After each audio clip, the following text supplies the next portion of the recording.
This video will be as spoiler free as possible, although I will be giving an overview of each mission and I'll be going into details about the different weapons and gameplay mechanics.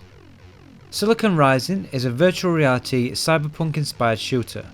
It launched into early access on February the 13th and a few days ago had a massive update taking it out of early access, with the developers labelling it as version 2.0.0.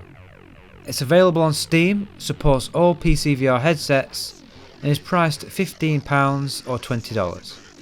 Let's start with the graphics. The game looks great. It runs on the Unreal Engine and has that glossy sheen you get with the Unreal games. It's got some really nice lighting, well made environments and has lots of shiny polished surfaces and puddles which reflect nicely.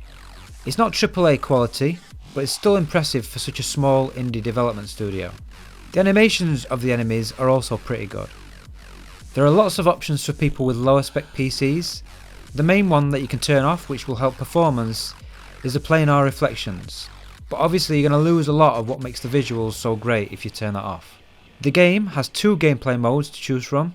You've got arcade and free locomotion. Originally, the game released with just node-based teleport similar to Arctica 1.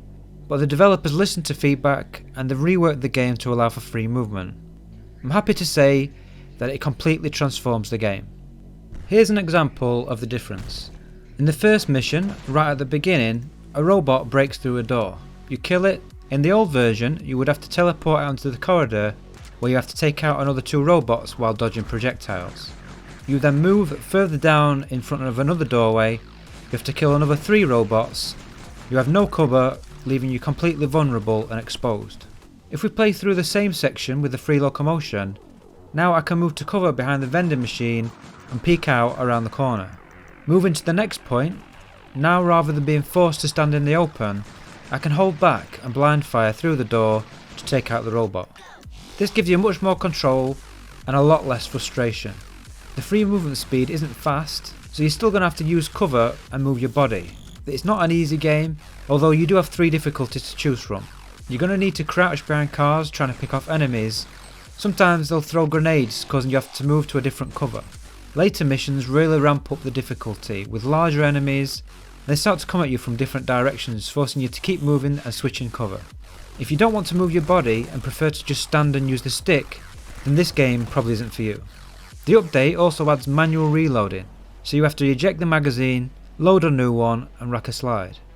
I do much prefer this, although you have to rack a slide every time, so even if there's a bullet still in the chamber, you still have to rack it. It would be nice if they changed it so that you only have to rack it when the gun's completely empty, just like you would in real life. Throughout the levels, you get power-ups which you can shoot to activate. Some give you health, some give you infinite ammo, so you don't have to actually reload for a certain amount of time, and others give you different weapons. You've got a revolver, some sort of fully auto machine gun, and a grenade launcher. There are 5 missions in total, which took me around 3 hours to complete, and there is replayability with the different difficulties, plus leaderboards. I think it's worth me giving an overview of each mission, as they're actually all different, and some have some interesting gameplay mechanics. The first mission, which you've already seen is in a city environment, is one of the best looking in the game. You start in a building, end up on the streets and go back through another building. It's one of the shorter levels, but it's a good introduction to the game. The second mission is completely different, with you stood on a gantry armed with a sniper rifle. You have to help someone extract some data by picking off enemies that are in our way. I read some negative reviews with people saying they hated this level. I personally enjoyed it, and if you fail there are actually checkpoints so you don't have to redo the entire thing again. One thing I will say though is you can't two-hand the sniper. The scope works well, and I personally used a weighted gun stock, so it felt like I was holding a rifle, which helped. But it would be nice if the developers would add the ability to two-hand the sniper rifle. The third mission has you going through a multi-storey parking lot with lots of enemies to kill. You get more variety in this level as you progress through. You've got robots with shields, and later you've got some really big enemies which I won't spoil. The fourth mission has you start on foot, you then get into a car where you steer with one hand and shoot with the other. It finishes off with some more shooting on foot.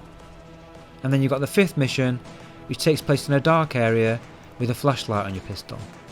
You can choose any of the missions, so if there's one that you don't particularly like, you can skip it. They all have checkpoints throughout, so you don't have to start from the beginning on any of them if you die. Lastly, I will go over a few things that could be improved. I've already mentioned being able to two-hand the sniper. I'd also like to be able to two-hand other guns. I still use my other hand to stabilise my shots, but it would be nice if the in-game hand would then grab the gun. The sounds could also do with some more work. In the beginning level, you can see water running down the window where it's supposed to be raining, but if you stand right next to it, there's no sound. Sometimes the audio would cut out, like with this example with the dropship.